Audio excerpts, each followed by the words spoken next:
ஏய் மாப்பிள, என்ன அவன் தங்கச்சி கல்யாணம் பண்ணி கொடுக்க மாட்டியா? அவ்வளவுதான், நீ வெட்டு விழுந்துரும்டி.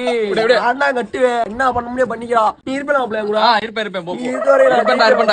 நீ அப்படி பேசிட்டு போறியா? எப்படியா கலட்டி விட போற? டேய், குடிக்கிறவன் குடியை குடுத்துறவன் இருக்க மாட்டான்டா அவன். டேய், அடுத்த வாரம் என் தங்கச்சி கல்யாணம் வைக்கிறேன். அவனே வந்து என் தங்கச்சிக்கு ஒரு பிளக்ஸ் வைக்கிறான். என்ன பண்ண போற? பாரா. 1 week later. டேய் ஃப்ளெக்ஸ் இறங்குது பாரா, கொஞ்சம் மேல ஏத்தி கட்டுறா. ஏய் மாப்ள, ஏடா உங்களுக்கு இன்னொருத்தவனுக்கு கல்யாணம் ஆக போகுது, அதுக்கு நீயே ஃபிக்ஸ் கட்டிட்டு இருக்க? ஏய் வைலரா ஆலாம்ல தங்கச்சிடா.